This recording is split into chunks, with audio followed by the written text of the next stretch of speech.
It's the year 2024. The bombs have dropped. World War III lasted for 5 whole days. Welcome to the aftermath. Welcome to the Mostly Pilot Night. Mostly, I am Graveyard, joined by my co-host Salem. Hello. This is episode 96 of our weekly All Things Horror podcast. This week, we are rolling around in some radioactive dust and seeing what mutations we get. Whether they be real or fiction, radioactive disasters can change the landscape, not only the physical landscape, but also the psyche, bringing humans closer to our reptile brains. So join us as we explore the wasteland. Pretty decent spread for years for these movies. You know, we have A Boy and His Dog, that was 1975, The Divide, which was 2011, and Chernobyl Diaries, which was 2012. Yep, I believe. Yeah, it's good to dust ourselves off of the 3 weeks of religious episodes that we did. To me, at least. I don't know how about you? well, go by my scores, I wasn't a big fan of The Omen at all, so.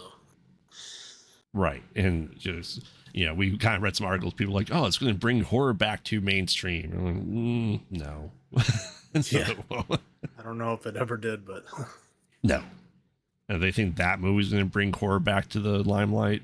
I think they're sort of mistaken. Well, there's a lot of marketing people, and these people make a lot of claims trying to get people into the theater. That's why, like, whenever you see ads where they're like, somebody passed out and couldn't be reawakened in the theater while watching this film. It's that scary. Like, it's probably like the guy, like, had an asthma attack. It's something, like, completely unrelated. But because it did happen in the theater, yep, they try to hype it up. That's whatever. I think they just did that with Terrifier, didn't they? Like, Terrifier 2, they were saying, oh, somebody passed out. Oh, yeah, that was all over marketing, like, it because of that scene. So I was talking about that scene. Right. Like I said, when we get to that later this year around Halloween, I'll say it then too. I watched the movie, waited for that scene, and I go, what was the scene? Because I clearly missed it. I looked up like, oh, okay. That's all it was. Sure. But some people are fragile. They're very fragile. Well, they went to movies to be terrified. So. Apparently. But anyway, let's get started with A Boy and His Dog, also known as A Boy Tries to Get Laid. Is what it really should be called. I don't know if getting laid is the right way to say it. More like is on the rampage for a rape. Well, that too would be a better way of saying it, because that's basically what's happening. Yes. So, when we were planning this episode, we didn't realize, I don't think I realized, I don't know if you knew, but A Boy and a Dog takes place in the year 2024 and it was made in 1975. So it's 49 years in the future. They kind of give that synopsis of the bomb dropped, World War IV happened. It's 4, I thought. I don't remember. But it lasted 5 days and just nuclear holocaust. But that was in what, 2001-ish? Might have been. Yeah, I think it was like 2006 or something like that. Something like that. Which means we already had World War III somewhere in there. They talk about, like, the Cold War lasted until about 1983, which not too far off. But yeah, I mean, we are introduced to the boy named Vic. Vic. That's not his real name. Right. His real name is Albert. Albert, yeah. But he wants to be called Vic. But it's, we should also mention it's based on the Harlan Ellison novella, Vic and Blood is the name of it. Yes, Blood is the name of his telepathic dog, but telepathic only to Vic. Correct. So, we can say it right now. It's kind of a precursor to the wasteland that becomes Mad Max, Road Warrior, which is definitely in my highlights there for that. And we're just kind of introduced to their wasteland. They have roving bands, just desert wasteland. Vic and Blood just trying to survive. And what Blood is not able to do is he claims to not be able to find food anymore because he gained knowledge to be able to speak telepathically, right? But he is good at finding women, which is why probably the main reason why Vic has him around initially. Well, I mean, he's a dog. He can smell. Right. So that's how he can find women. I honestly don't think he lost the ability to hunt. I just don't think he wants to. Right. I think he's just because the narration is like an old man. Yeah. Right. So the dog is like supposed to be like an older dog because the dog is supposedly like from pre-war. Right. Which means he's very old for a dog. So like if I was an old man and there's some young kid following me around, yeah, the young kid is going to be the one doing the hunting. Screw that. Oh yeah, because Vic is 18. Right, exactly. So 1970s 18. Let's just throw that out there. Well, like Steve McQueen was supposed to be a teenager, like 35. Oh yeah, but it's Don Johnson. Yes, the Don Johnson. So anyway, like I said, we get to see their landscape and the barters.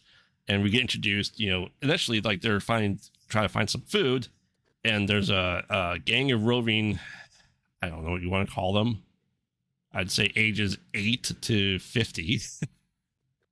And they happen to like capture a woman, and they have their way with her to essentially death. Because seemingly in this apocalyptic wasteland, women are few and far between. Okay, well, I will say few and far between and treated as objects. Oh, yes. Because, Vic, here's what happens. Obviously, there's like 6 guys in there, so he can't do anything by himself. Right. So he goes in after they all leave, and the woman is still alive, and he goes, oh, that's a shame. She could have been used a few more times. Right. That's his reaction. It's not like, oh my God, what happened to this person? It's, oh man, what a waste. Right. So that's the tone that immediately sets the movie, his attitude towards women. Right. So it's not healthy. No, he just wants to get it wet and he wants to eat. That's his entire life at this point. So we, like I said, we get a lot of back and forth, coming to terms with how Blood is with Vic and their not stable relationship, to say the least. A lot of bickering, like an old married couple, I would say, that are just trying to survive together. There's like I said, there's a lot of back and forth. And like, if it wasn't for me, you wouldn't be able to do this. Oh wait, let me help me find some food.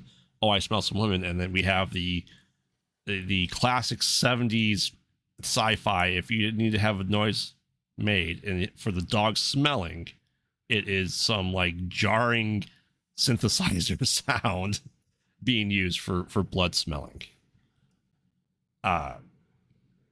So as I'm glossing over, not many major things, but eventually they decide, we need to go into essentially Barter Town, I would say. Yeah. Well, I mean, with their version of Barter Town, there's like a whole, like maybe 20 people there. Right.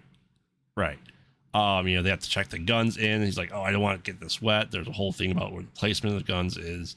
And they're there to go see a movie. He happens to get a whole bunch of, he follows people around. He goes there and steals a bag of food, and they just kind of go, okay, and let him go. We'll get him next time. But he's able to eat. Blood's able to eat. And they go, well, now we have all this wealth. We're going to go see a movie. So they go to Barter Town, where the old guy there clearly doesn't know how to read because they gave him a can of beets. He's like, is this peaches? Yeah, it's peaches. But he knew sardine can, what that looked like. So anyway, they get paid there. They happen to have, their own popcorn thing. Blood really wants popcorn, but they decide not to get it for him. And it's just a porno theater in the wasteland. So we get to see some classic 70s style movies for that. Well, it's not actual porn. No, it's like softcore. It's like the penny peep shows right. that were at saloons. Right. And, they're talking, there's some going back and forth, and Blood's like, hey, I smell a woman.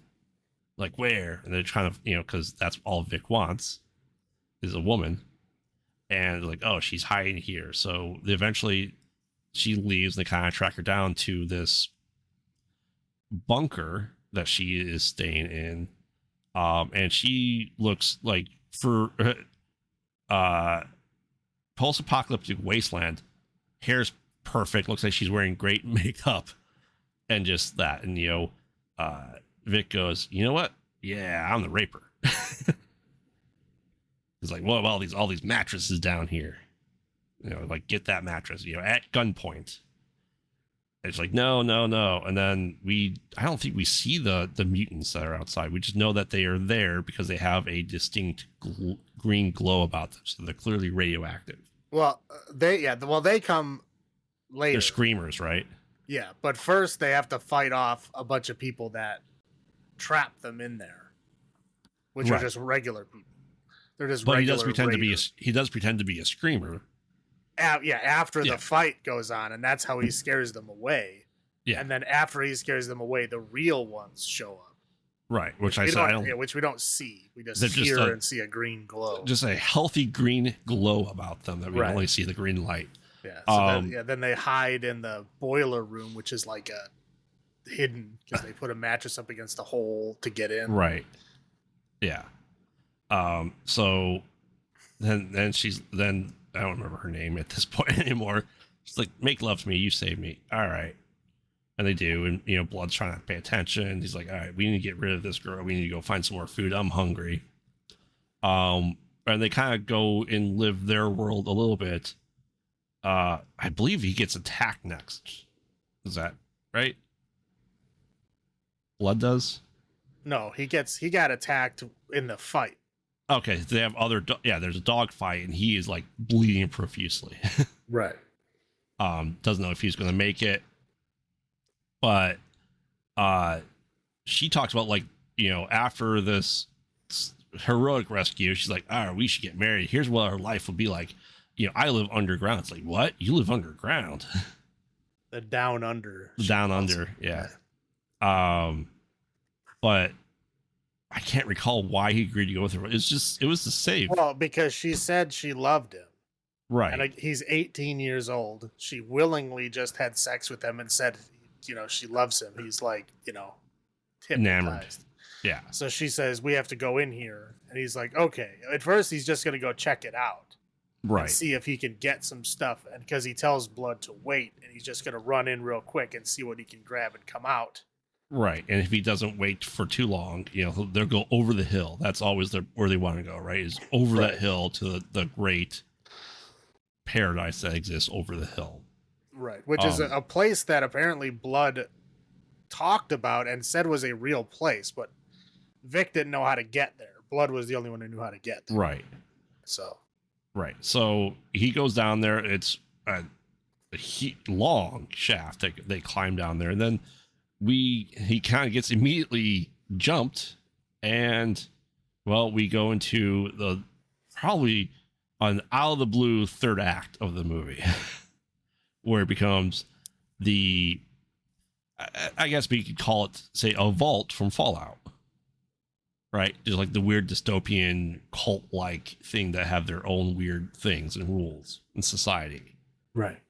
They give him essentially what I'm going to call a radiation bath, while you introduce them as kind of like circusy clown makeup, and like, hey, we need this guy because we have all these women down here that someone has to go up there and find a man to help produce children to keep the civilization going.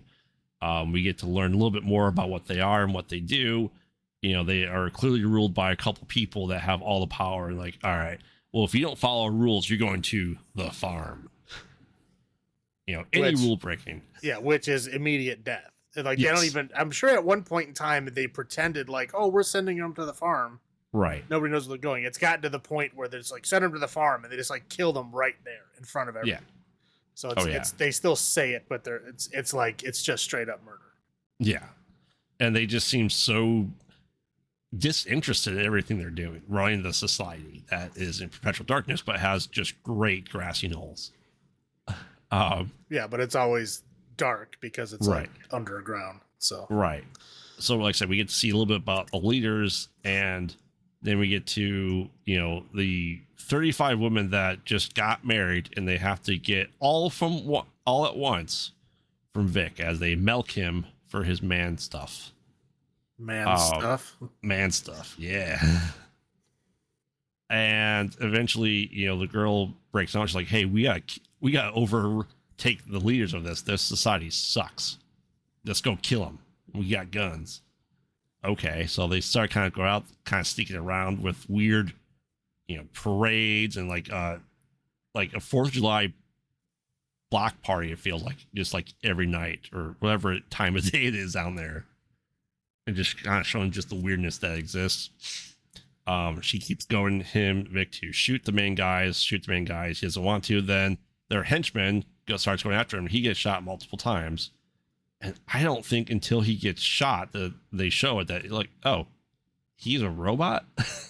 Yeah, they don't show they just show him getting shot a bunch of times and continuing on like the Terminator, but he's not bleeding or sparking. Right. Or and anything. It's not until like they finally get the final blow that he like blows up. Right, and then he starts to spark it, and it's like, oh, okay, well he's a robot. Sense. Yeah, he's a robot.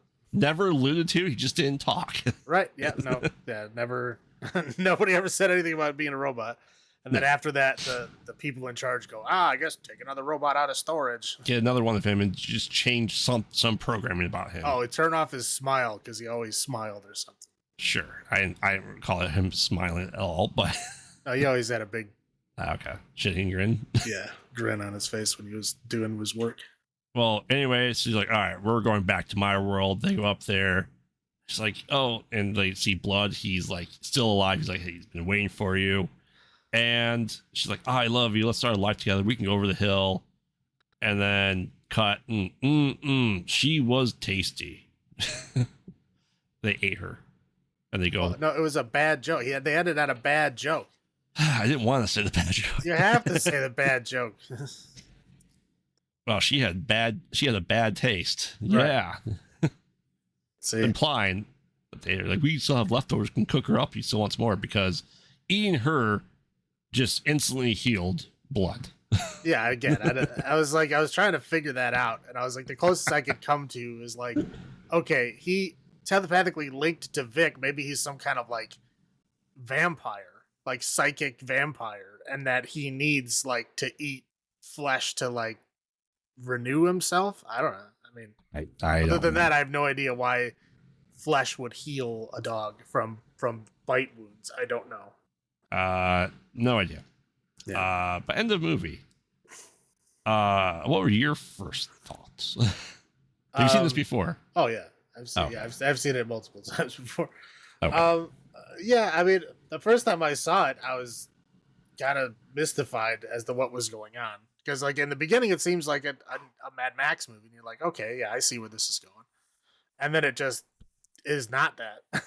Like, the whole second half of the movie is not that. It's like, yeah, it's like a bizarre dystopian thing to where this girl is, like, trying to convince him, like, kill the leaders so that I can be the leader. What? Right. Why would I do that? Like, I'm one guy. There's a shit ton of people down here. Like, what are you exactly asking for? So it turns into like her quest for power to use him to get there, and then him ultimately going no. And then she escapes with him anyway, and then they just eat her. Right. Just unprompted. They just go, I love you. Nom, nom, nom. Yeah, it's exactly. It's just like fade to black, bad taste joke. That's it. Yeah. I know that Harlan Ellison hated the ending. And he campaigned hard to get that ending changed, but it never did change. But there's other people that were complaining because the original 1975 release, they never explained how the world got that way. It is. It's just the movie just starts and that's it. And like the later release, I think it was like 82. They added a little beginning part of like showing a mushroom cloud and then a little narration of like, oh, the bombs killed everything. Enter story. Right. So I mean that's interesting, I guess. Yeah. I had never seen this movie. I don't think I've ever read the book, quite honestly. It's a little book. It's technically a novella. It's a little bitty thing. Okay.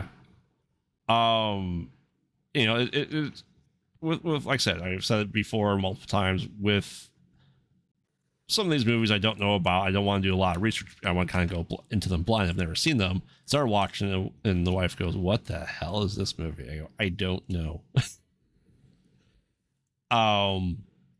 It is definitely, especially for 1975. I still feel like we weren't still, at that point of like downtrodden, not happy movies, even for sci-fi. I thought it was pretty interesting to see this kind of wasteland. How many years before Road Warrior? 8 years? 9 years? Mad Max is the first one. Mad Max was 79. So it really wasn't that much earlier. I mean, it wasn't a wasteland like this is. Well, the funny thing is Mad Max is only a wasteland like that because they couldn't afford to pay extras. Right. So all the places were like abandoned, and all the places they could film in were like run down. So they just kind of were like, "Oh, let's lean into this like it's an apocalyptic kind of thing." They never really say that it is in Mad Max. It just is, and then they fully embrace it in the second one, the Road Warrior. Right. That's what I'm saying. I just thought maybe I felt like Road Warrior took more from this movie than Mad Max did. To a degree, sure. Yeah. I would say in the style of it, like the style of like what the people wear and stuff, I think would probably be more in like Beyond Thunderdome. Yeah, I can see that. For sure. I mean, yeah, the kind of attitude of it. It's basically like, I don't know, in Mad Max, the people he's fighting are kind of like Vic people. Right? They're like the people that are just going out and just trying to like, randomly attack and rape women and do whatever the hell they want to do and murder whoever gets in their way is basically how they're living. So that's Mad Max is trying to stop them. Right. People trying to bring law to that world. So yeah, I can see that. That's fair. But I mean, for me though, it's still a definitely interesting movie. And like I said, I don't know if other than you, anyone that's ever seen it, I don't really even hear this movie talked about ever. Well, I one of my favorite genres is post-apocalyptic. So right. Every time I've ever seen somebody talk about post-apocalyptic, my ears perk up, right? So, this one is, I knew who Harlan Ellison was. I mean, I guess, I could just say it. It is more famous work that people are probably more familiar with. If you're not familiar with Vic and Blood, is I Have No Mouth and I Must Scream. Mm-hmm. It's probably his most famous book. So he's a kind of sort of famous author, right? And so it was like, a movie made out of his book with Don Johnson, who was, a big name in the 80s. Right. So yeah, there's a lot of things, a lot of vectors that pointed me to it. Mm-hmm. I don't think I saw it that early. I think it was probably in the 90s somewhere when I watched it. Yeah. For the first time. I've seen it since then. Sure. I'll just kind of roll into my highlights here. I said it's just weird coincidence that we happen to be watching this in 2024. I said wasn't planned. Like the new modern art for the movie, oddly enough, has like 2024 like proudly displayed on the front of it. I don't know if that was made for this year or not. It might have been. But there's like the newest art that I found on like the newest release of it has like 2024 prominently printed on the front. Interesting. That makes sense now. But yeah, it's been almost 50 years. Like I said, I like the lore, even though it was added later, like to give some semblance of why we're in this world. It doesn't require a lot. Well, I mean, they do talk about, like in the movie, they do talk about the World War and like what happened. But they have like a little history lesson in there. Right, but they don't talk about that for a while. So like, right. It's like you get like a full, 10 minutes of movie before they start talking about how the world got that way. And I guess people got confused. Yeah. That's fair. I like that this is a template for Mad Max. I think he even explicitly stated that too. Oh yeah, I have no doubts that this is an influence. Yeah. Of course, Blood. He's a good boy. He's probably the first or second best actor in the entire movie.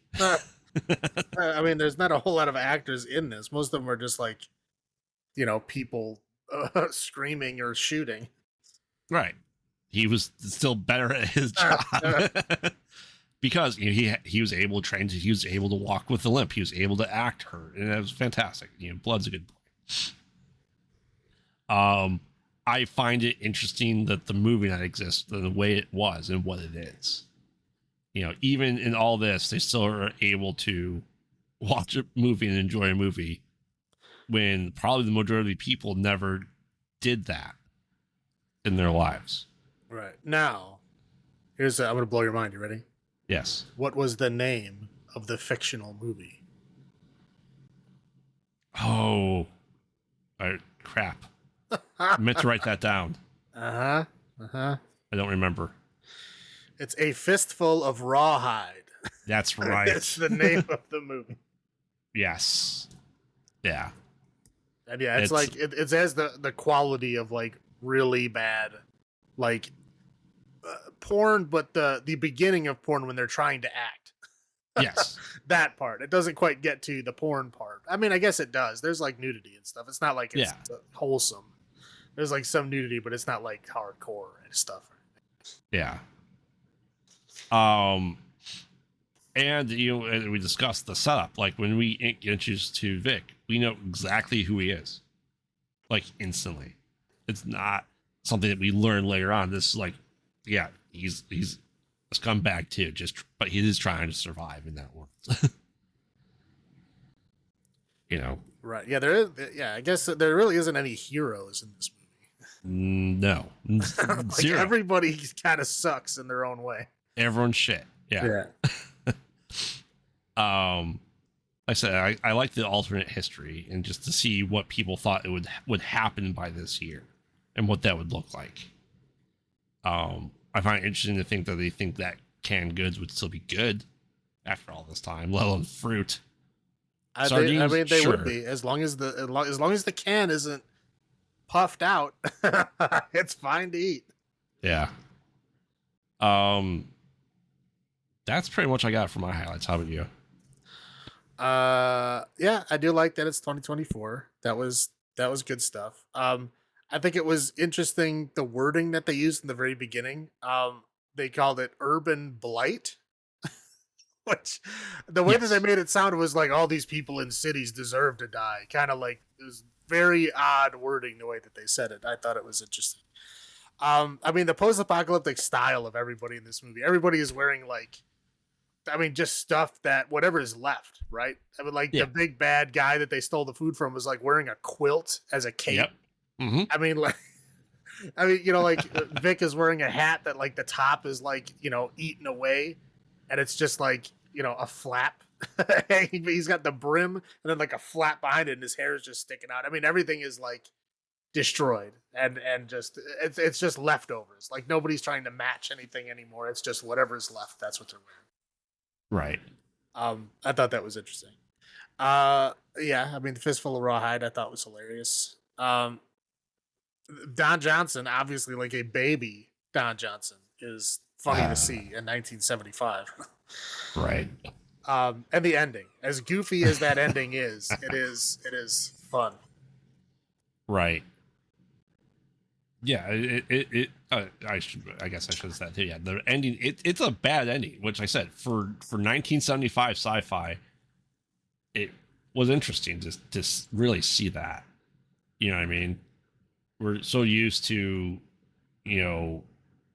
good endings, especially in sci-fi, but I guess you really can't have it in post-apocalyptic. It's always just like they're in maybe a less shitty situation than they were in. It's not like the world's saved ever, I would say, in most post-apocalyptic stuff.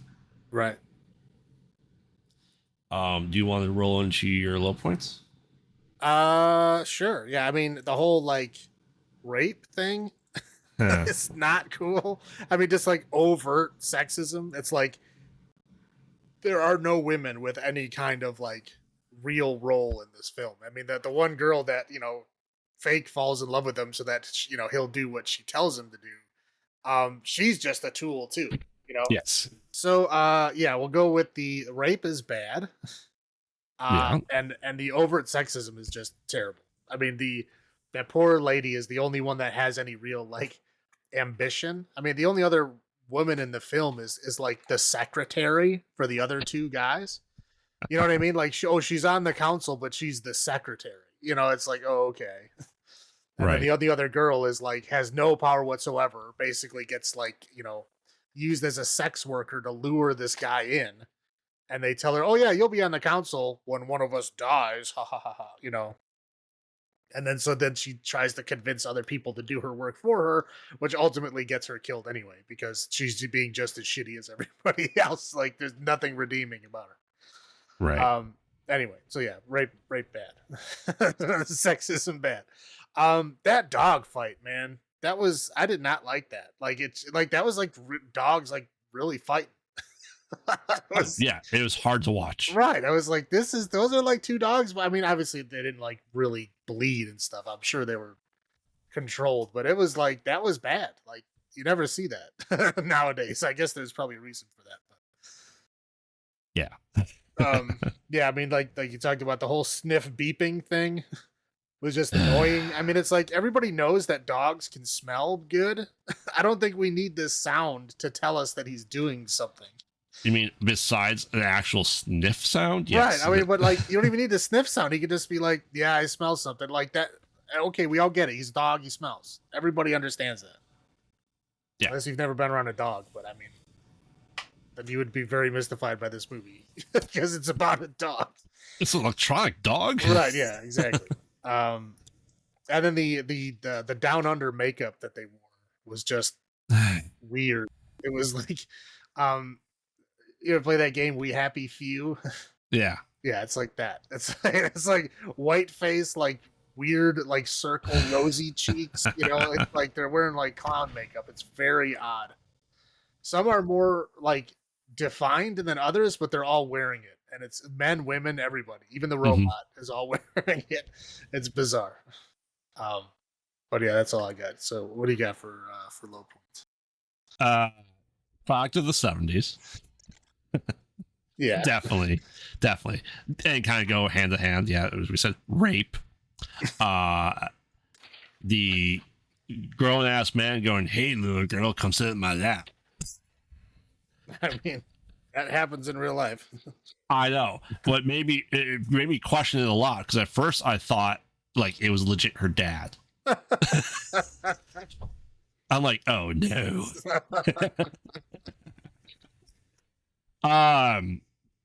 Selective telepathy. Which is interesting, because when he goes to the down under, he tries to communicate with a dog like it's a normal thing. And they even question the dog, like, what did you tell him? So we never got an answer if that other dog that's underground had telepathy or not. Well, I mean, we didn't get beeping sniff sounds, and we didn't get like weird narration. So I think we got it right. I understand that they're working with an animal and they can't do all the scenes, but when they're just laying there, he's not talking. Vic isn't talking, but he's talking. The ADR on this is atrocious. It really is. I don't know why he had to sound like he was in like a bathroom recording his voice for blood. Well, very echoey. Yeah, this is 1975. I mean, the sound booths are not exactly up to snuff. Right. Clown bath. You don't like clown baths? No. Oh, no. I'm missing out. The fact that they're all sitting there eating just the greenest bananas.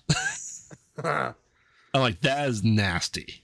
And like, if you're capable of growing bananas where there's no sunlight, let them ripe.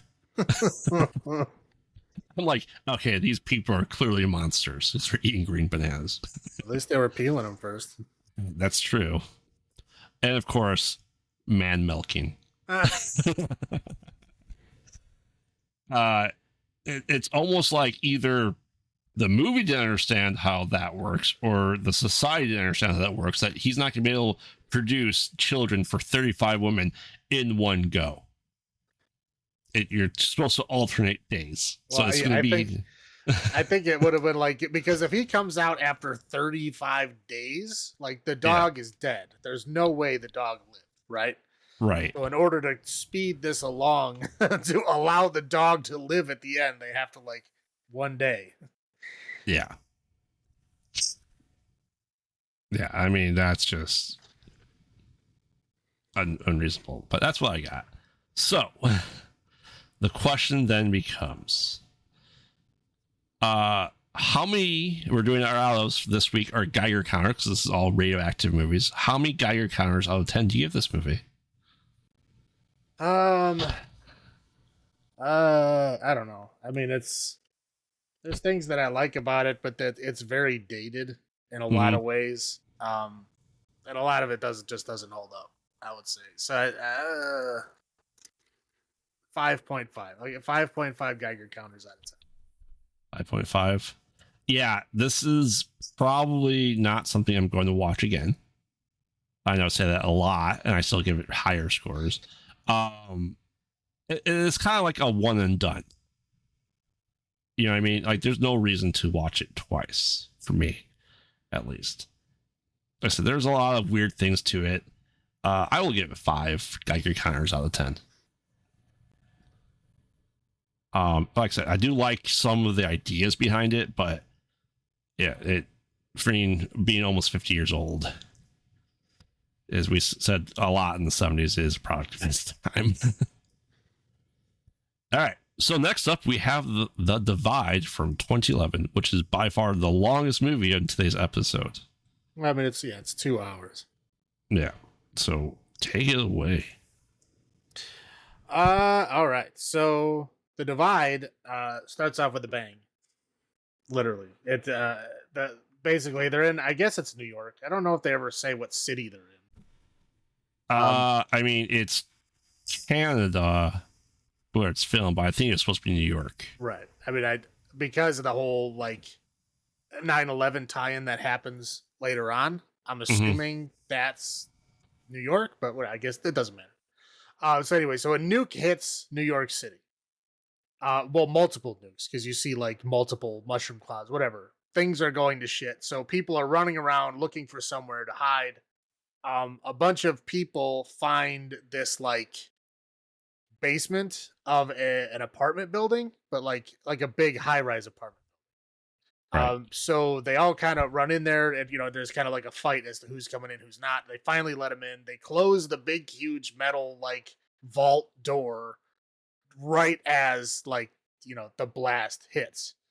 So the people survive in there. And there's quite a few in the beginning. I'll just kind of go through the list here. One of them is Mickey, who's the super of the building.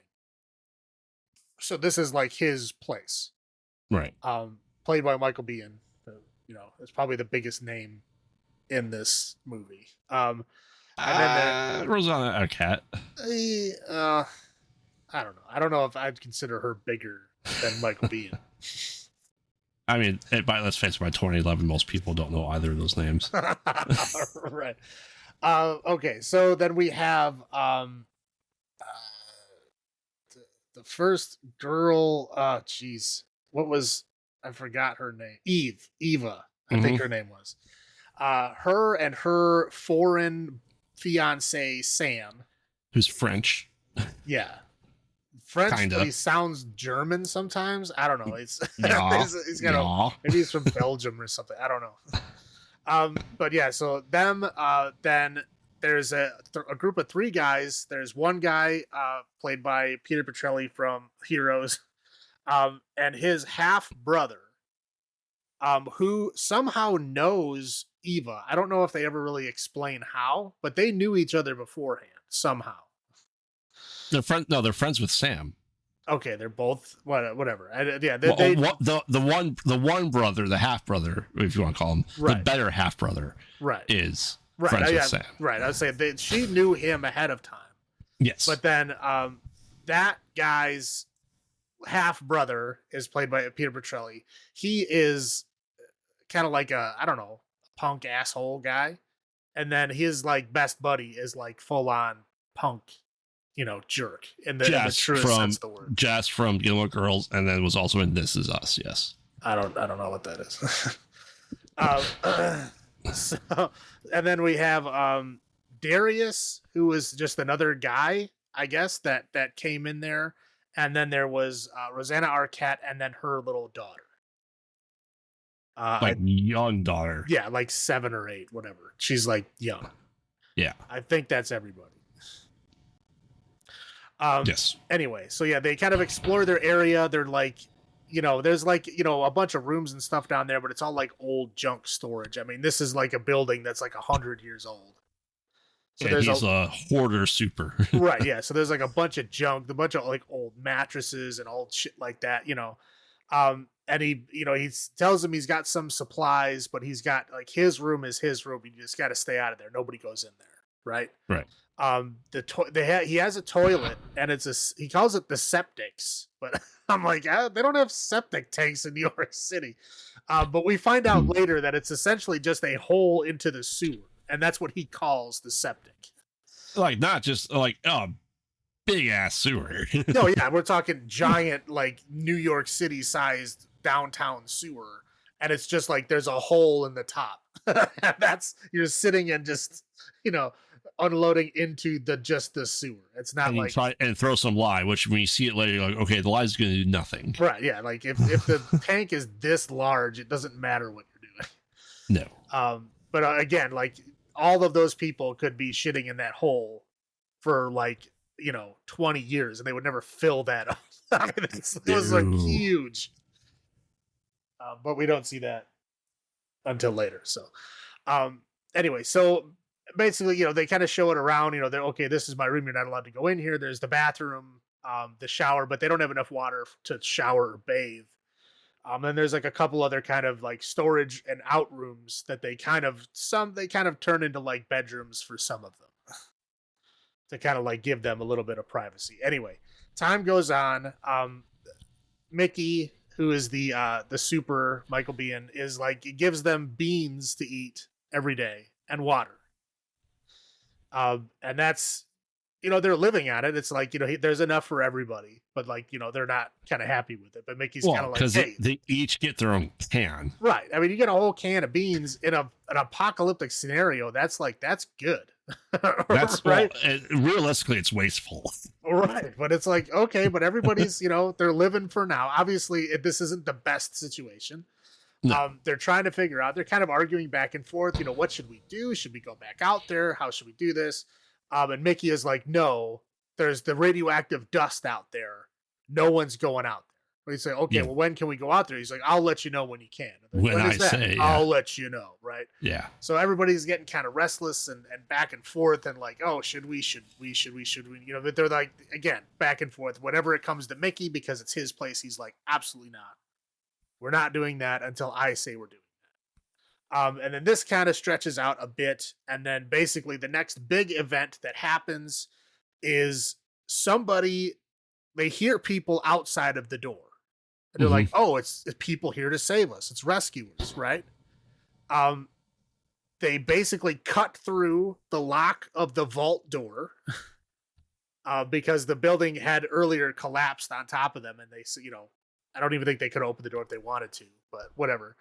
So they cut the lock open and the guys come in. They're like all wearing like super white LED lit up radiation suits with armor, and they're all carrying like giant machine guns.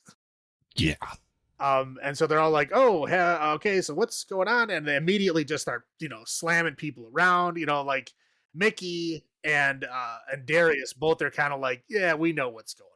Right. So they kind of slink back into the darkness and go back in the lower reaches of the rooms while they're basically beating the crap out of everybody else and pushing them around.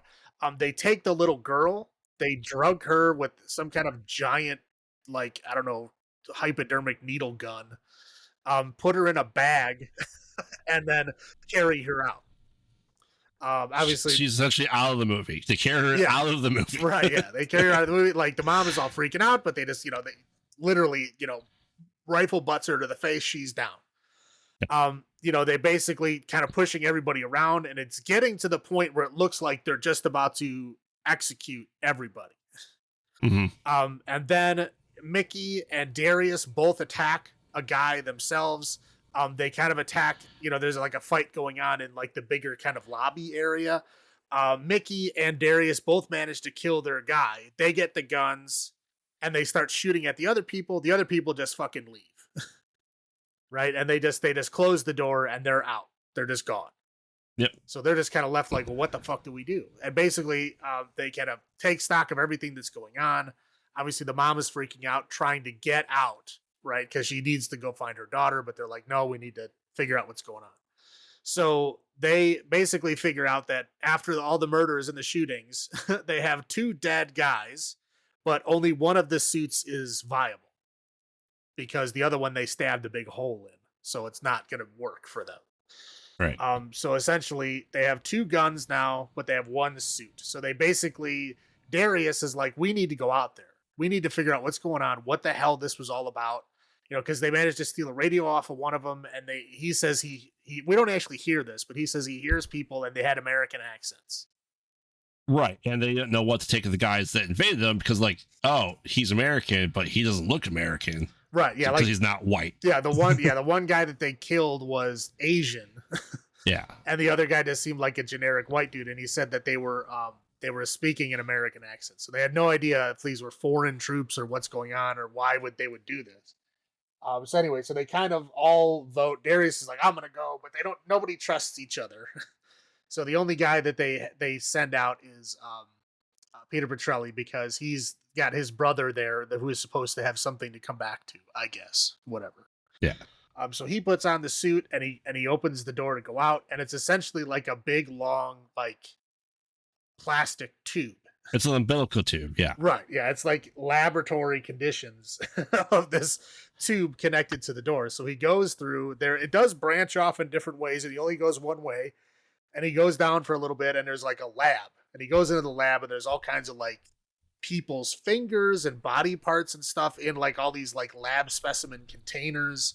Hair. Yeah, all kinds of like stuff where it looks like they're, finding parts of people to test them for something, and then it looks like they're shaving and taking the clothes off of the children that they took. And he goes a little bit further in and he sees them like children are shaved bald, like hooked up with like, oxygen and drugged, and like, literally their eyes are like taped closed, and like who knows what they're doing to them, but they're in some kind of like weird suspended animation. Incubation, yeah. Right. So he kind of goes like, what the fuck? And at that point he gets noticed. He has a little fight with the guys that are in there. I think he manages to kill like 2 of them, but obviously there's a lot more.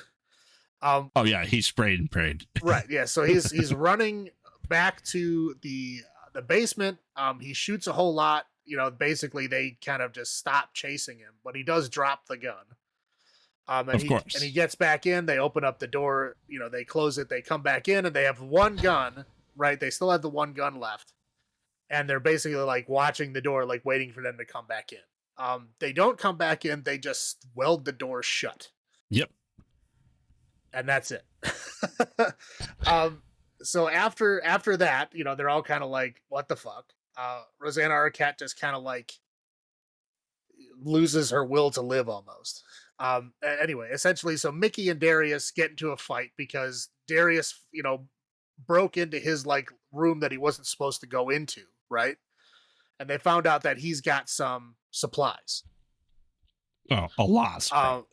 Right. Well, that he's got some supplies, but then he finds out that he's got another room that they couldn't even see. That's like got a big, combination lock on it. They open up the combination lock, and then there's like literally shit tons of food, like prepper level food and supplies in this room that he didn't tell them that he had.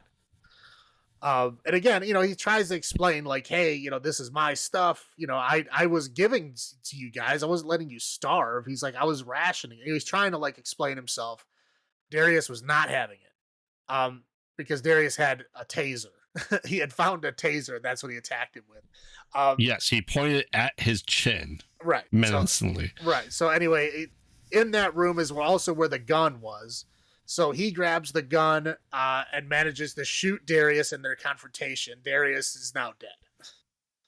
So because he killed Darius, doesn't matter what reasoning he had, no one believes him because now they know he was lying about the food. Therefore, they don't believe anything he says.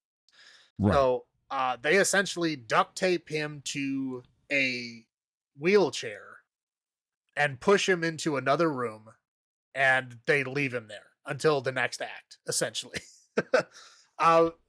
Yeah. But at this point is where things immediately start to devolve, right? Very quickly. Yeah. So Peter Petrelli and his punk buddy become kind of like the ringleaders, and they start again devolving. They slowly start. Obviously, they have radiation poisoning. Yes. So they're losing their hair. Their yeah, eyes are just like hazy. Bloodshot. Right. Yeah. They're like bloodshot. Like you can tell they're like really sickly. They're losing weight no matter how much they're eating, that kind of stuff. Like they're not doing well. It's not really, it's never said that that's what's going on. We just, that's what's happening. Inferred it. Yeah. Right. But they're again, devolving. They're, they stopped wearing regular clothes. They're just wearing underwear around and being just weird with everybody. Underwear and 90s. Right. Yeah. Women's 90s. Well, that's not, not too late. Anyway, Rosanna Arquette kind of sees where everything's going and becomes their kind of willing sex slave to easily sex slave. Right. To basically be in with the people that have all the good stuff. Right. Yeah. And to be fair, the other people there, like Eva, and the half brother who's semi-sane, are trying to say do you need help? Do you want us to get you out of here? They're treating you like crap. You look like shit. You're getting beat to shit. They're essentially raping you over and over and over again. But she's I'm an adult. I can take care of myself. She's just won't let them help her. Anyway, so things devolve to that point. Basically devolves to the point where they give Eva a bunch of food and they say, oh, if you want more, you're going to have to put out for it, essentially.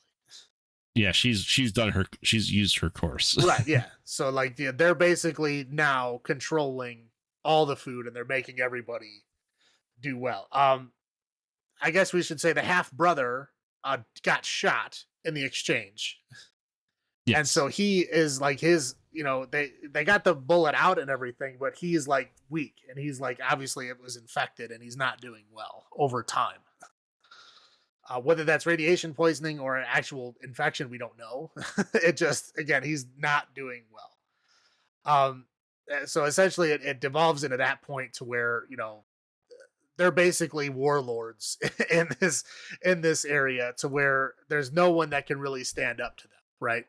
Because right. Mickey is duct taped to a wheelchair. Darius is dead. Rosanna Arquette is with them, right, as their slave. So there's only Eva, Sam, and the half brother. Sam is too scared to do anything. The half brother is injured and half dead, and Eva can't do it by herself. So there's intrigue and kind of back and forth going on. Anyway, they finally talk to Mickey. Mickey tells them there's another gun because in the struggle they dropped the rifle down the toilet. So right. They don't have a gun right now. So this is all just hand-to-hand power, which obviously those two guys would, have more to fight, whatever. It's a thing that they don't know if they're going to win. And if they fight and lose, they might never get food again. Well, who knows what they'll do to them because they cut off right. Mickey's finger trying to make him talk. Right. Yeah. So, it's bad all around. So anyway, they kind of sort of trick them into letting them into the supply room because that's where the gun is. It's in a coffee can. I don't know how nobody didn't look in this coffee can. It's very obviously placed there. Well, considering they raided every inch of that space. Right. That's what I was it wasn't that big of a space. How did you not open a coffee can? Wouldn't people be like, ooh, coffee? But yeah, whatever. Doesn't matter. So Sam ends up tricking them and getting the gun. Sam holds them off, right? Well, But he has to trick them because he tried sneaking in there and the combination was changed. well, yeah, but yeah, I mean, again, it doesn't matter. He got the gun. He gets out.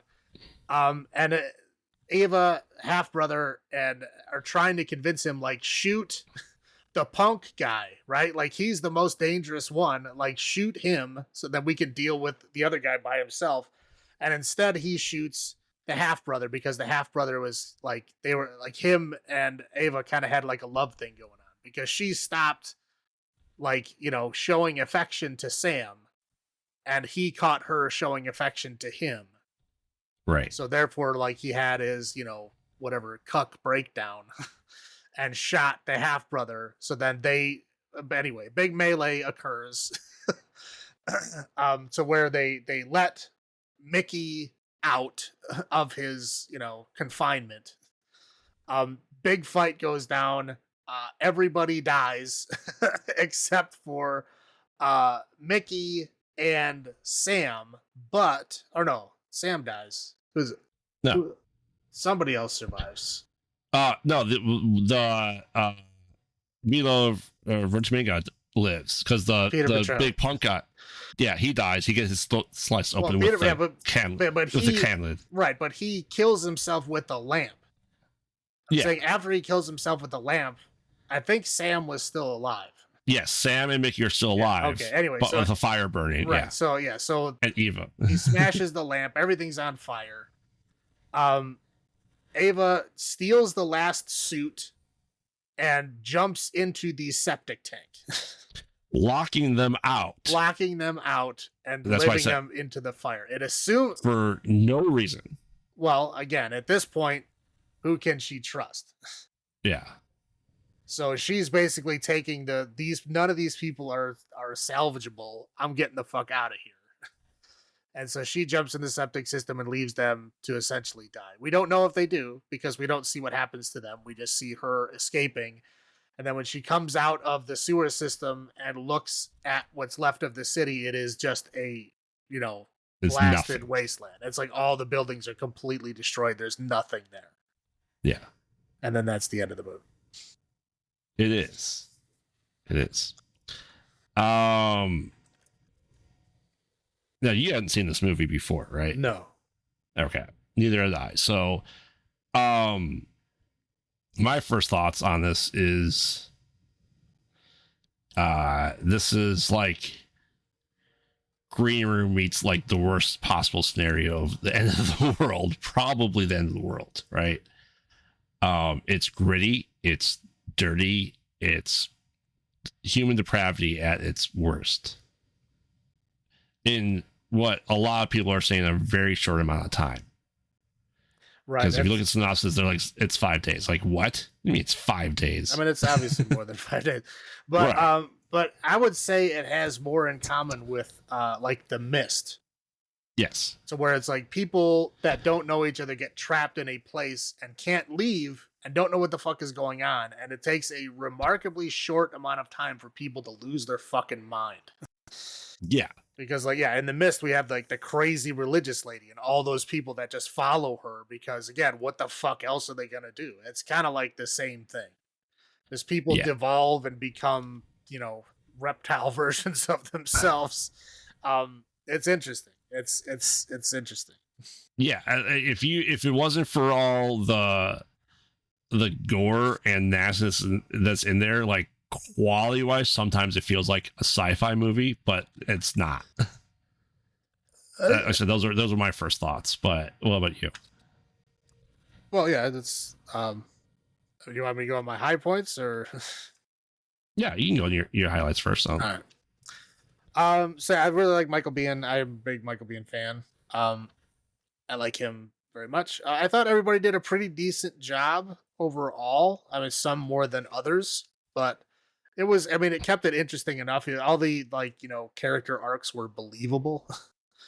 I thought that was interesting. I like the mystery of what the fuck was going on. Like, what the hell was with the lab people? We don't know. You don't know. They never tell you anything. Like, once they weld that door shut, that part of the story is done. Like there's nothing else. It's just the story of those people. It's interesting that it doesn't stray from that. It sticks with that, which is interesting. Most movies would shift to the outside world after they get out, but no, this one sticks to the core story for sure. Mm-hmm.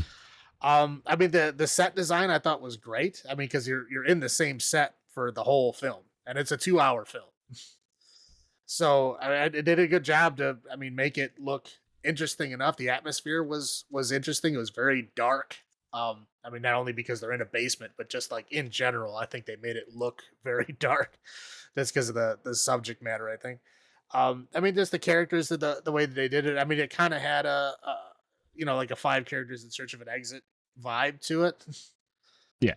Although some of the people did know each other, so I guess it doesn't quite fit.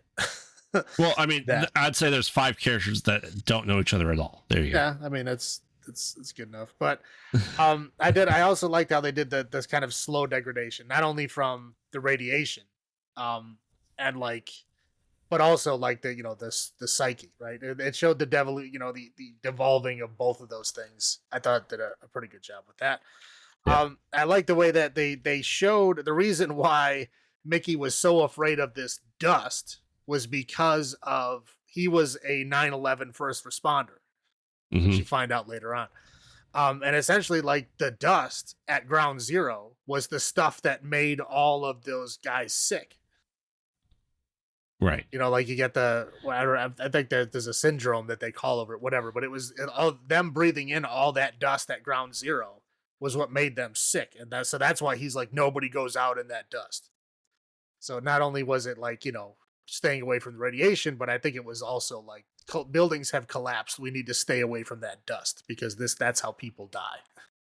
Right. I'm sure as a, a firefighter that was there, I'm sure he saw a lot of his friends die from that. And it was interesting. There's a lot of like interesting stuff that's, but they don't tell you everything. They don't lay everything out. And I appreciate that when it's done right.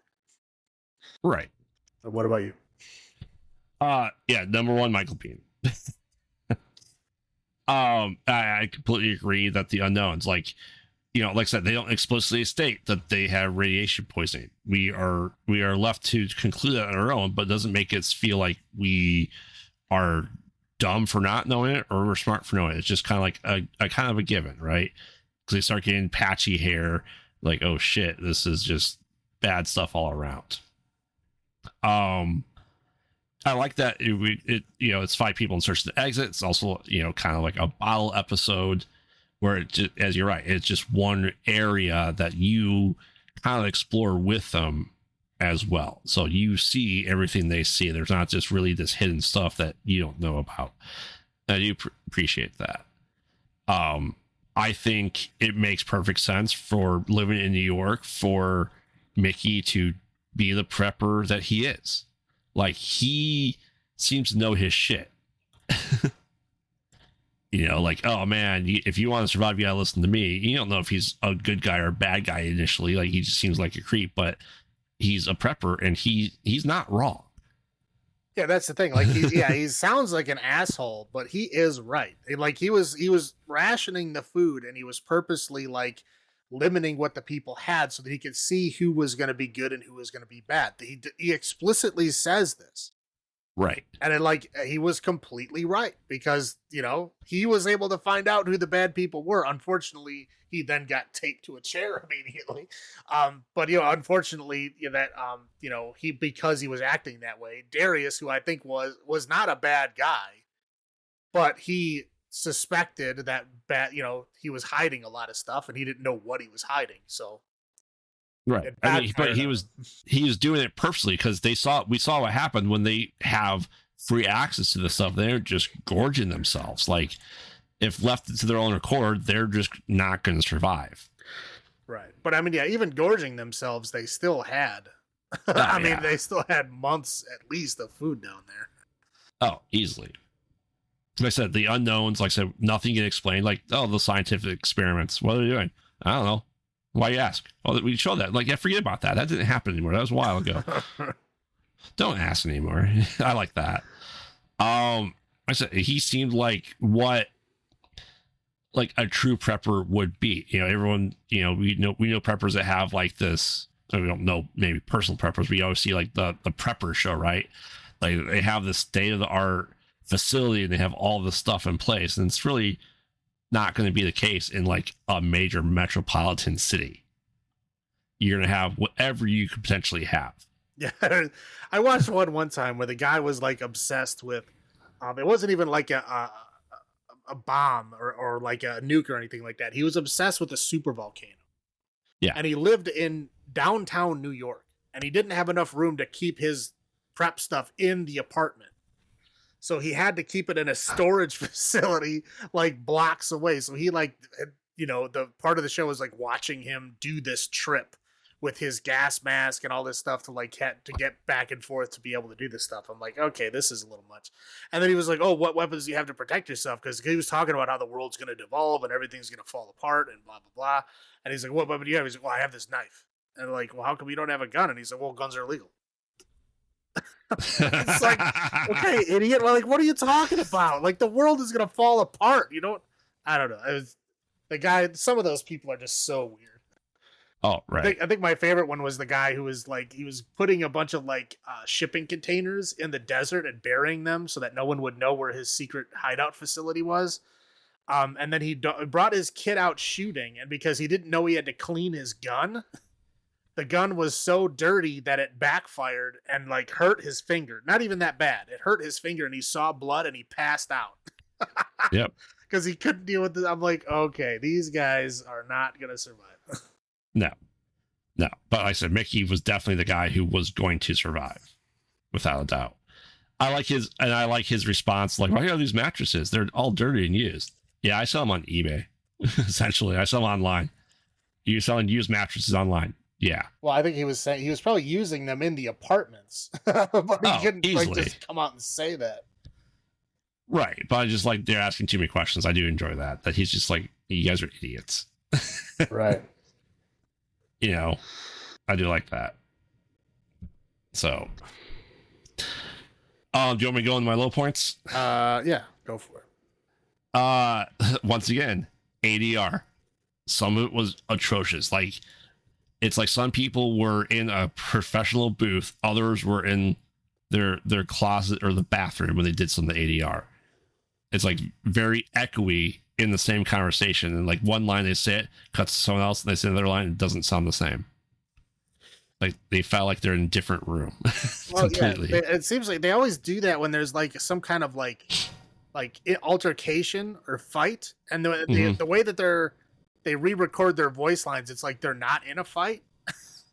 Again, right. It was like I think the acting was good. It was like just the sound editing and how they put that together didn't sound right.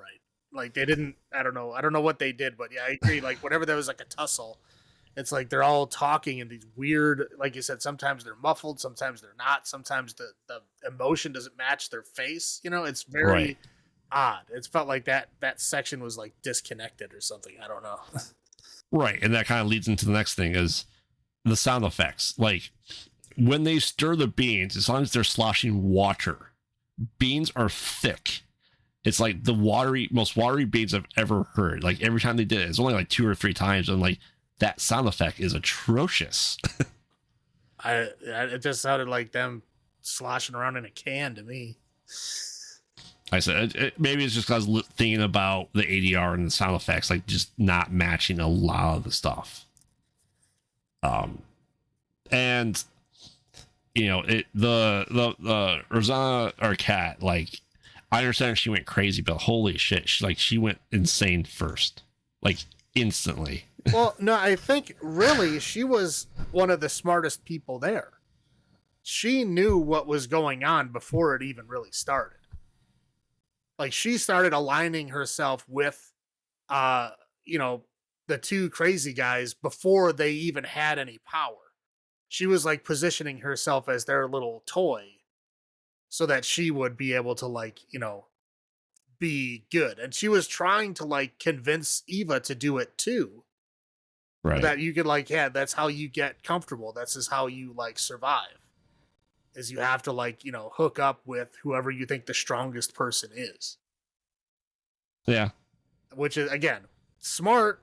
it did not work out for her. I think she underestimated how crazy they were because they got into the whole like, you know, choking her all the time type stuff, and they ended up killing her. I don't know if I duct tape, but yeah, shackles, they ended up killing her, and you know, mid whatever the fuck game they were playing. Who knows? But yeah, she just died. Yeah, and to me, one of the most egregious things was, so she goes, "Hey, you guys can't get in here." You know, they couldn't get in there because they changed the combination, right? So she changed the lock because the two guys changed it, and Sam didn't know it, and therefore Mickey didn't know it. And when she locked them in to burn alive, she escaped through the toilet. Right. However, that locked door was not blocking the way to the toilets for them to escape throughout the rest of the movie. The other toilet, right? Yeah, they could have easily just gone in there. And maybe they did. Honestly, we don't know. I mean, we only see her moving through the sewer for like a whole 10 seconds. And then we see her come out of the sewer and look at the city. They might be right behind her. we don't know. Yeah. But it's like, okay, I can see that plot working if everything else was behind that locked door, but it wasn't. What about you? What are your low points? Yeah, like you said, the weird sound editing, the sound levels, it was like I said, most of the time it was when they were fighting, was like just odd sounds and things not matching up. I won't go over too much of that. We already talked about it.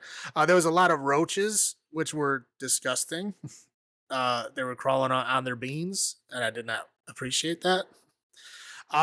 Just the way that everybody was treating Mickey, like, yeah, he was kind of a dick, and he was like rationing the food and stuff, but this is his place. Like, he is letting you stay there. He's not trying to kick you out. He's not saying, no, you can't have it. He's just giving you, and he's giving you what you need to survive. Like, they were there for like a week. Like, you had a can of beans a day for a week, you're fine. You know what I mean? You might feel a little hungry, but it's like, you're okay. Everybody is surviving. Everybody's fine. Like, they're trying to let it on like, we were starving. We were losing weight. Like, no, you were losing weight because you had radiation poisoning. It's got nothing to do with how much you were eating.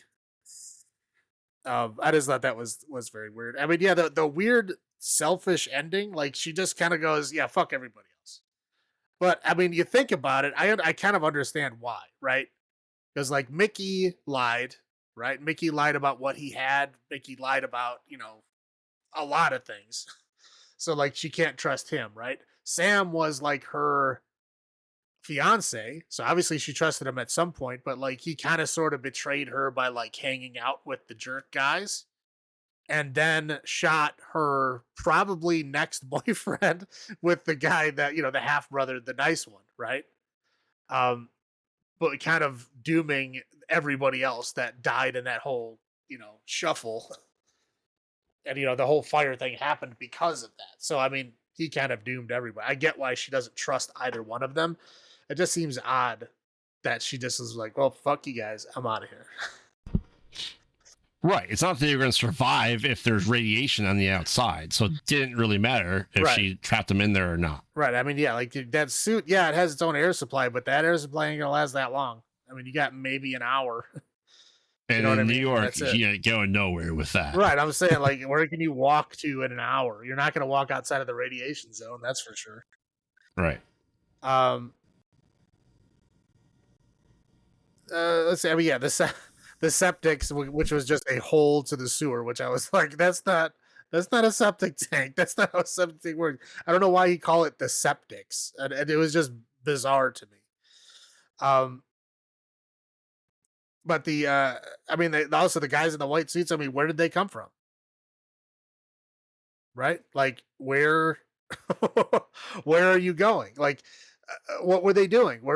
Who sent them? Like, what? I mean, they didn't even have any insignia or name badges or anything. Well, they did have a name badge, but they never even said what they were. I guess I should have paused it when he looked at that name tag to see if there's any like a logo or something on it. I didn't think. I don't think so, but it's also weird. Like, how would they know they were there? How they know to go to that vault and there are people there to set up the umbilical. They might have heard them. I mean, they have, technology to listen for people underneath rubble and shit. Yeah. So, I mean, they very well could have known they were in there, and they prepped all that stuff outside because they were planning on, probably whatever, killing, taking whoever could be saved, which they did with the kid. And then we don't know what their plans were going to be for them because they killed him, and that whole thing happened before they could do it. So, right. Yeah, it was kind of a very wide open thing, which it's interesting. It's just like, I think they could have given you a little bit more. So like, what the hell that was. I mean, maybe we'll get a Divide 2 someday. I highly doubt it, but yeah, I highly doubt that as well. Is that for your low points? That's it.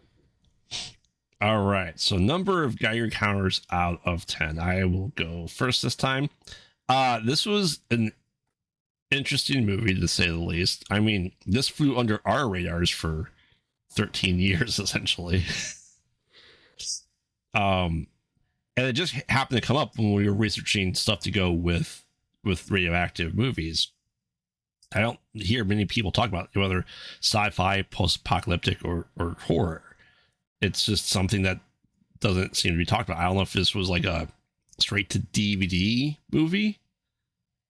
I don't know. Do you recall this ever being in theaters and research of this? I had not heard of it at all, which is odd because I usually know all Michael Bihn's movies. I like him a lot. I usually watch everything that he's in, and I didn't even hear of this. Yeah.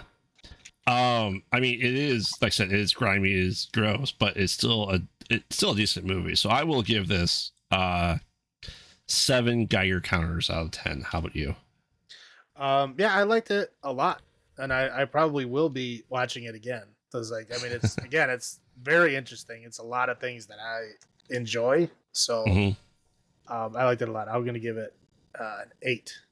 8 Geiger counters out of 10. All right. Well, that brings us to our last episode, which was kind of our last movie, which was kind of the inspiration to make this list. Chernobyl Diaries, 2012. I'm pretty sure I saw this in theaters when it came out. Essentially, it's we discussed this before multiple times. People call this like documentary / found footage type movie. Yes and no. It acts like it's one, but it's really not. And we'll get into that camera stuff. Our low points, I guarantee that one. But essentially, we do meet.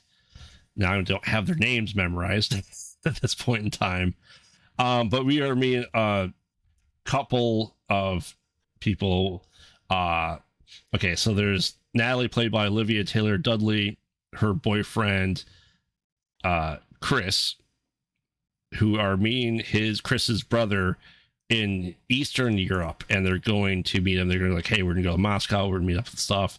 His girlfriend kind of goes along with Amanda, and Paul is the brother. And like, hey, I want to show you the best thing possible. We're going to do this extreme tourism trip where they're essentially going to take us to the town outside Chernobyl. And you can do this tourist thing. They have Geiger counters, they have tourist stuff, and you just go wander around like the desolate city that was abandoned in, what was that, June 1986? Yeah, Pripyat. Pripyat is the name of the city. So they meet Yuri, who's runs the, let's say, shadiest tourist business that we've seen in the movie in a while. Extreme tourism. So yeah, it's like, all right, cool.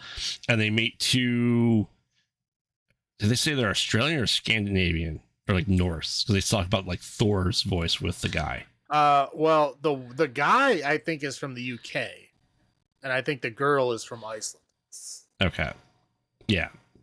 So they all go into this guy's van. It's like, okay, here we go. They go to a station because When is hungry, I have beef jerky. Yes.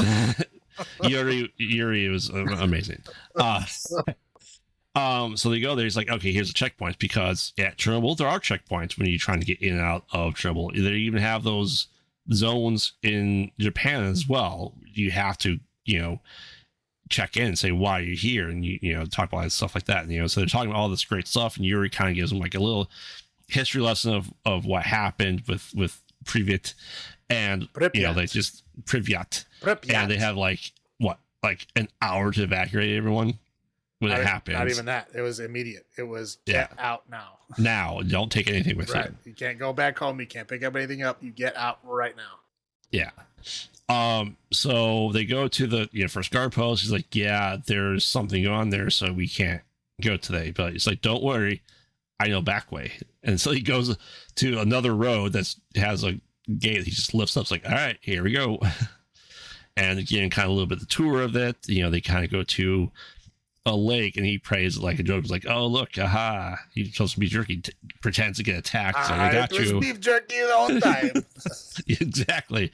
And then they see like fish that are trying to breathe oxygen with like legs. Like, okay, this is creepy. As they go away from the lake, they see a whole bunch more of those fish in the water. And, one of them is, I think Natalie is like a photographer. She's just taking pictures of stuff. And like, okay, we're going to go to some building. It's like, oh man, we're going to take this. And you're like, no, you can't. Like, people used to come in here and take stuff, and they died of like radiation poisoning. They got very sick. So like, even though he broke the rules to get them in there, he's still, a stickler for saying, yeah, this is, we're still being safe about this, you idiots. So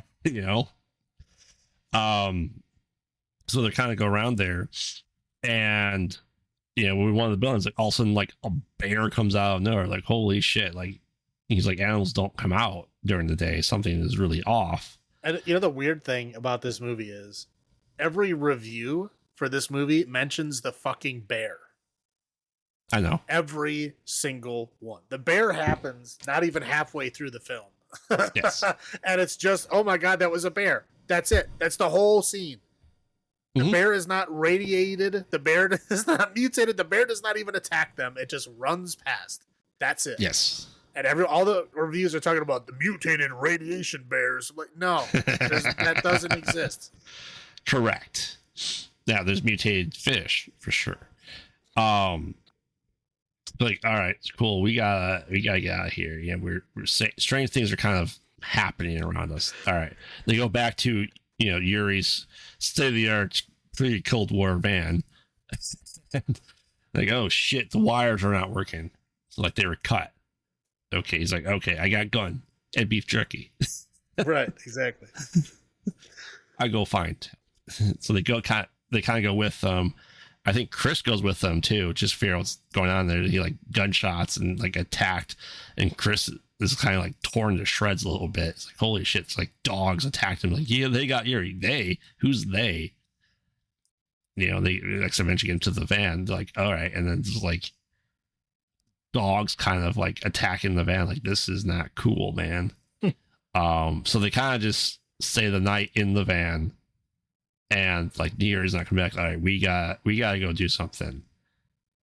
And like, well, Chris really can't go anywhere. No, they don't stay the night there. They do, right? I mean, I'm trying to remember. No, they do. They sleep in the van. Yeah, the first night. The second night is when they get attacked again. But they kind of go around and try to find pieces of things, and like, all right, well, Chris can't go with, he's badly damaged, right? Well, and the girlfriend stays with, right? They decide that the UK guy, the Iceland girl, the older brother, and fiance, and the fiance, they're all, or not the fiance, the older brother, and then the one single girl who the older brother was trying to hook up. Oh, yes. So they're the four that are the healthy ones, because obviously the injured guy is staying back. His fiance is staying with him. Yeah. So they're going to go get help and bring help back. And then they just happened to find that like junkyard when they were walking. And so then they were, oh, this is a part for, this is the same van. This is the part that was broken. Oh, we can just bring this back and then use the same van. Right. But they happen to find a bus that had bullet holes going outside. Yeah. And they find like a gun, and that's jammed, not working out. They found a working flashlight though, but like, this is the guard attire that was at these checkpoints, these radiation checkpoints. Like, oh shit. Right. you know, and so they're kind of going out, like they go back to, they get the part they're being chased by dogs, and they find out that like they go back and like, oh, the van is like gone, flipped upside down. Right, yeah, flipped upside down, injured guy gone, fiance also gone. Right, and they find some, she was recording with her phone. They listened to, they watch cell phone footage, and all of a sudden, like they show pictures, like you don't see things, but there's people there, and they attack them. And they're like, oh shit, now we gotta go find them. So they're trying to find them, and essentially chaos ensues as they're going throughout the city. Eventually they found there's a little girl there. They see sneaking around of like, people. They found like Yuri, who's like eaten or being eaten. Well, I think he was eaten, and it was the leftovers that were on the ground. Yes, it was leftovers, yes.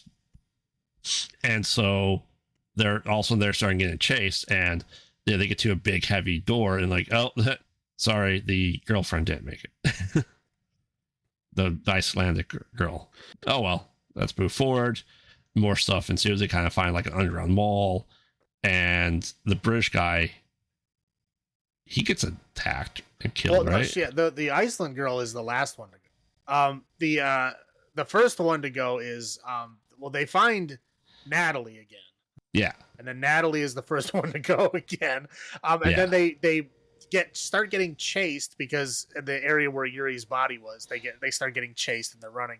And they find like a vault door to hide behind. But in order to get the door closed, the UK guy has to stay on the other side to push it. Yeah, you're right. So he dies, but his girlfriend survives. So he did that to save her. Yeah. And then when they're running again, they find a ladder that they're climbing up, and then she's the last one up the ladder, and they grab her legs, and they try to like pull back and forth, but they end up grabbing her and going. So the only ones left are the older brother and the single girl. Right. As they're going throughout, they find out they're actually like inside one of the reactors. Right. Yeah. They come out of the tunnel that they've been running through into the control room of the reactor. Reactor number 4. Yeah. And they immediately start suffering from radiation poisoning. Right. And so they can't see, they're being chased. And then all of a sudden they get to the outside, and look, it's the guards. They're there to save them. And I'll say my low point about this scene a little bit later. Essentially the older brother gets shot. She gets captured. She's brought to hospital. Like, okay, you're good now? Yeah. Cool. Did any more, escape? Yeah, we got them all. All right, cool. Throw in the room. And she's trapped in the room, and we see brief glimpses of the mutated people as she's attacked and seemingly eaten. End of movie. Yep. Oh man. So first thoughts, like I said, I saw this in theaters, and from like all the trailers and stuff like that, you assume it would have been like a found footage movie just because of the way it is shot. It's not, but when you read about this movie, that they actually filmed stuff on set, like in the real places for the most part. Yeah, as much as they could. Well, yeah, some of it was filmed in Pripyat. Yeah, but like the buildings, when they're showing like the bumper cars and the amusement park and all that shit is really Pripyat. That is what it looks like. Yeah, but like obviously all the shit of them in the control room and in the tunnels underneath, all that shit is not there because that shit is very, very radioactive. Yes. But I probably have watched this, I don't know, half dozen times or so since it came out. I enjoy it. It's a good watch for me. I said, so I thought this was a pretty interesting movie. And the more you read about it, it's like, yeah, it's interesting to actually go there and to location and do it. So I like it a lot. What was your first thoughts and rewatches of this? Yeah, I didn't see it in the theater, but I saw it not very long after it came out. I believe like when it first came out on like streaming, I think is when we watched it. But yeah, me and my brothers loved it. Like we would constantly quote Yuri for like weeks afterwards. I have some beef jerky, like all the time. But it was it was a great movie. It was kind of surprisingly good. Again, yeah, I thought it was going to be a found footage movie, and isn't. I mean, it's in a weird spot, but it is good. I enjoyed it. It was good for memes, if nothing else. But no, it Oh, was yeah. decent. I've watched it a couple times since then. I wouldn't Mhm. say it's one of my favorite movies, but it's not bad. Yeah. So yeah, I'll start with my highlights. Alice definitely is a pro on this category and the highlights. I like her. I liked her in this. I liked her in Magicians. I probably watched The Magicians originally because of the books and because of her. I didn't remember that she was in this movie until I think you brought it up later on.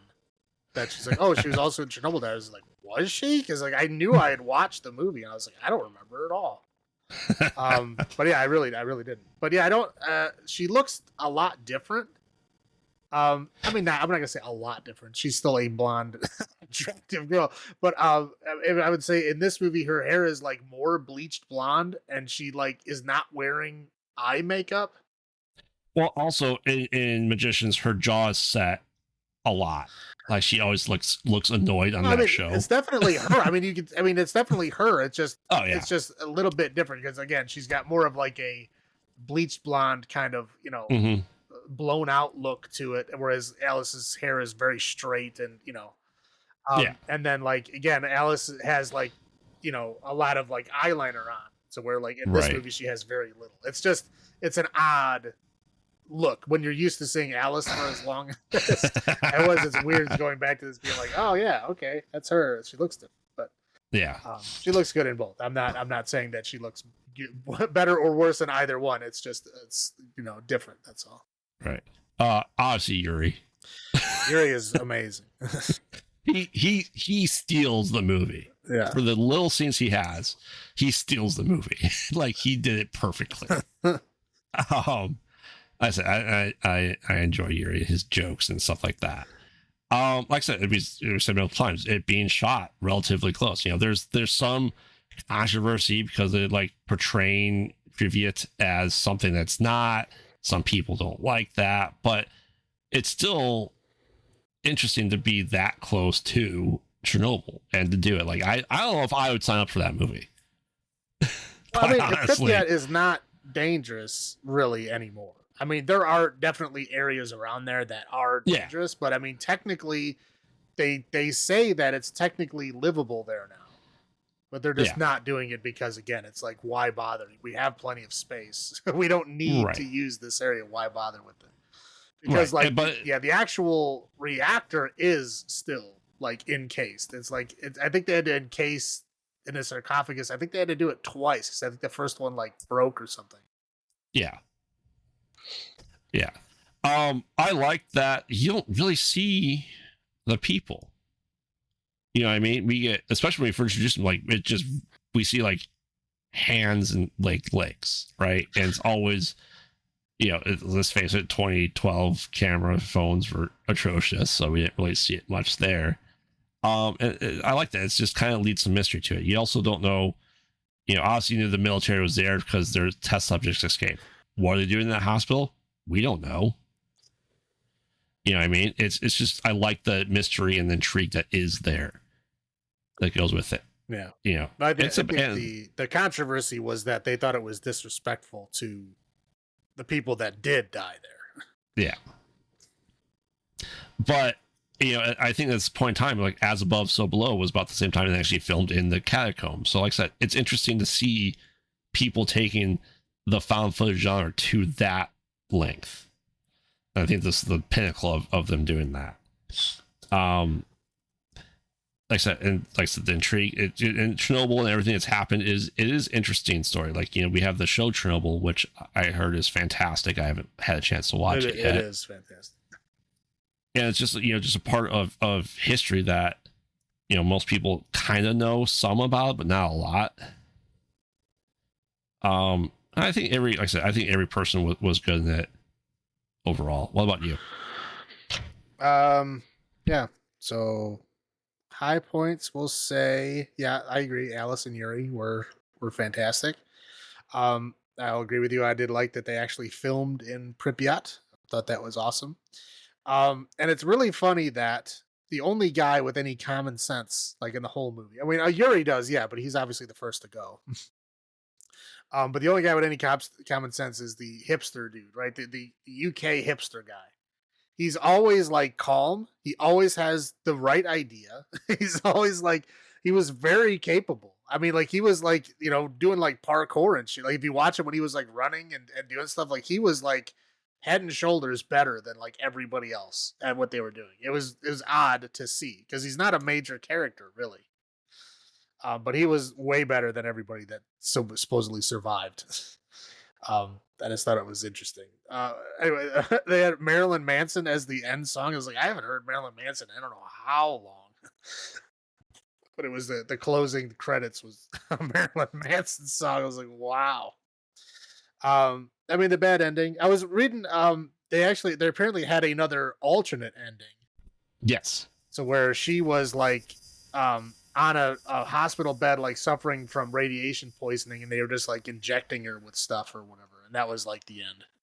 Mm-hmm. So where she didn't actually like get eaten or something, but yeah, I'll agree with you with the. I mean, I think it's probably because the creatures look like crap, as I think they wrote in, "Hey, let's make it really quick. Let's not let the camera focus on them for too long, so they don't see the bad thing." And there's a lot of movies I wish would do that. Oh, there's tons. It's like, dude, you don't need to show me the whole thing because your effects suck.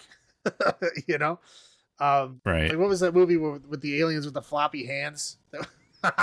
We watched it. Comedian? Yeah, like come on. Like this stuff is so bad. Like just cut away. Just show me flashes. That's scarier than like floppy hands.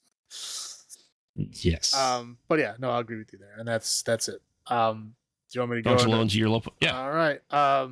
Like you alluded to before, it seemed like they couldn't figure out if they wanted to do found footage or not.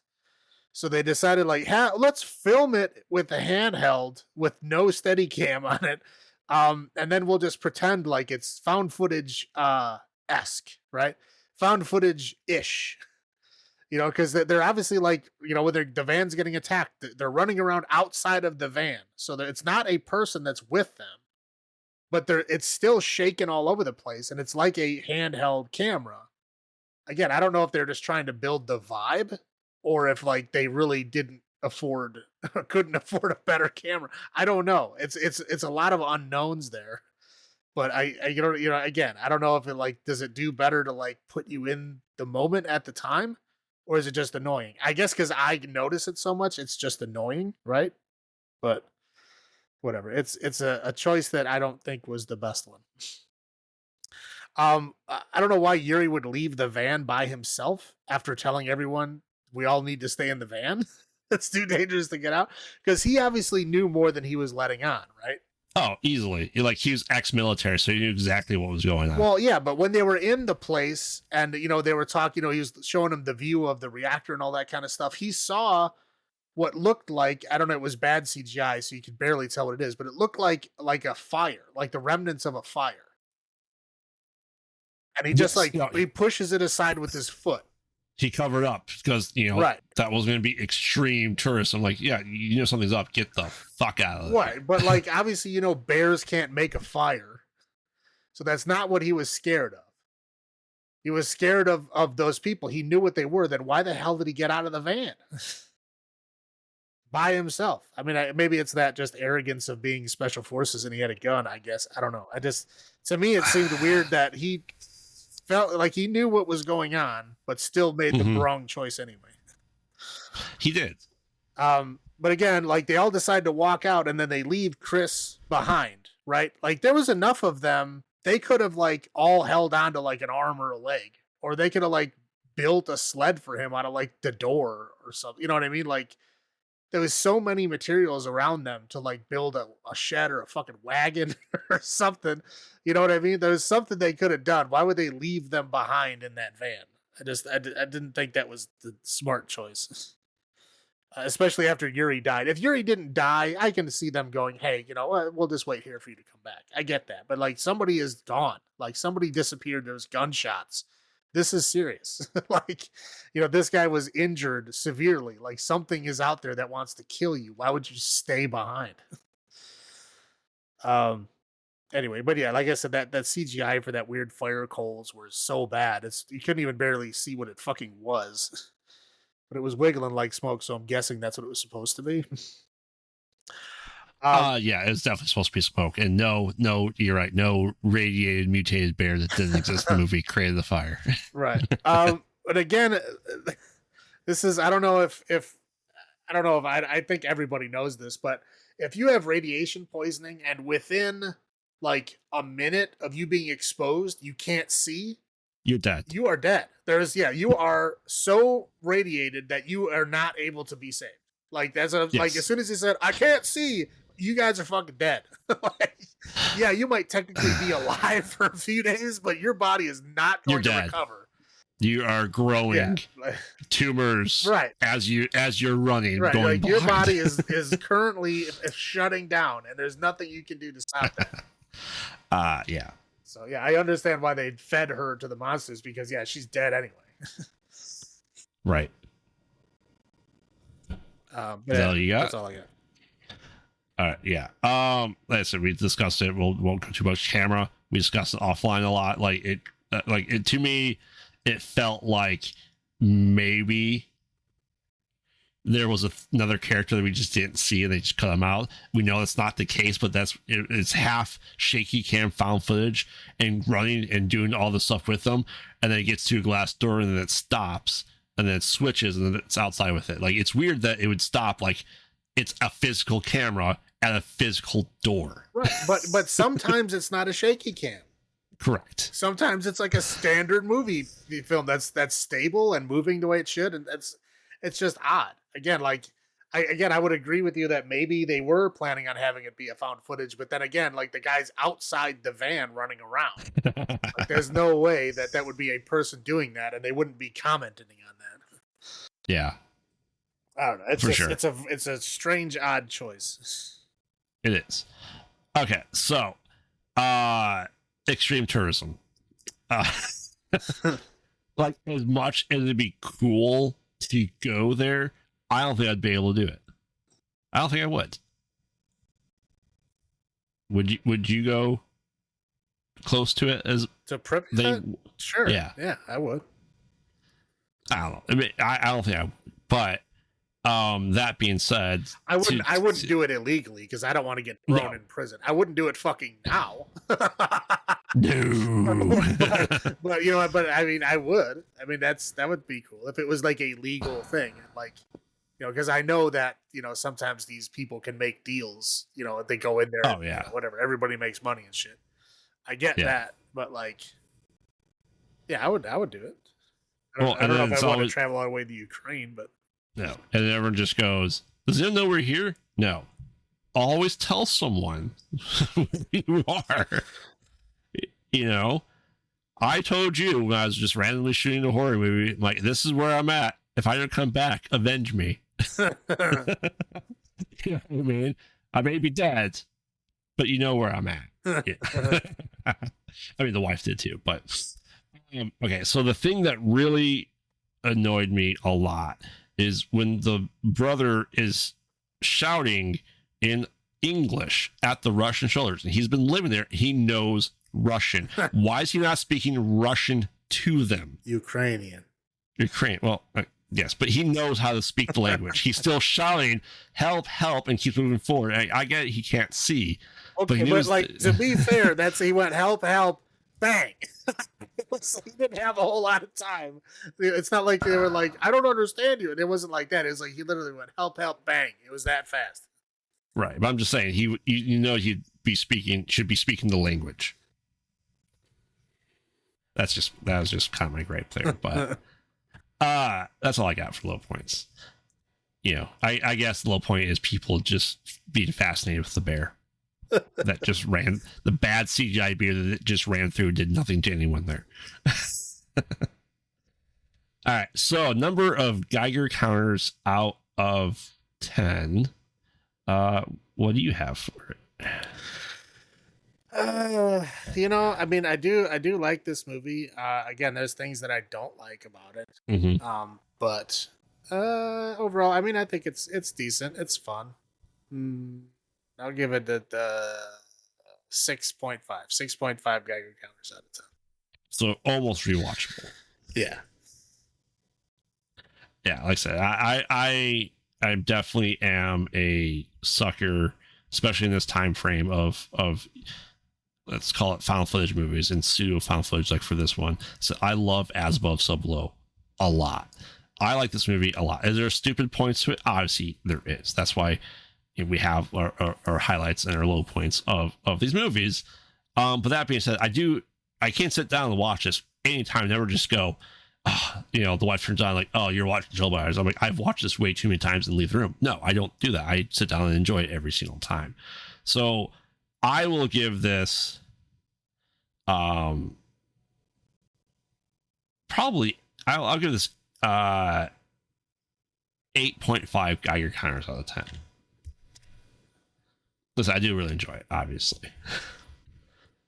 Which is, high rating for me for a good movie and not just being super cheesy. It's not super cheesy. Would I want to see a Chernobyl Diaries 2? Absolutely. Yeah, I don't know if it's been a while. I don't know if that's gonna happen. Maybe not Chernobyl Diaries, but they can do one that's in Japan, wherever that location is. Fukushima. I was about to say, Fukushima Diaries. instead of just Bryan Cranston dying of it in Godzilla, we can have a pseudo found footage version of it. So, all right. So that brings us to the end of this episode. So, 30 Days in Alaska, things that sparkle, and vampire ballerinas. For once, we'll be discussing the blood-sucking creatures that might not actually have anything to do with Dracula. But then again, canonically, Abigail is the daughter of Dracula, so without seeing it yet, we don't know for sure. So join us next week as we don't drink wine again. With 30 Days of Night, 30 Days of Night, Dark Days, and the latest American vampire movie, Abigail, which has been getting rave reviews. Has it? I haven't heard anything. Yeah. So a lot of people saying it's just a good horror comedy. We'll see. Well, maybe they'll say this is our new dark universe. Who knows? We'll see for sure. But I know you've only seen one of these. So right. I'll be interested to see your take on both 30 Days of Night, knowing the comic that came from, because I'm sure that'll be in your low points of the differences. Oh yeah. It's just that. Well, we'll talk about it next week. But it's in my opinion, a bad change. But. Yeah, like I said, they have a place. Like I said, I haven't watched Dark Days and probably since it came out. So until then, remember, we watch bad movies, so you don't have to. And this has been Graveyard saying, have you checked in the children? This is Salem saying, long live the new flesh. Good night.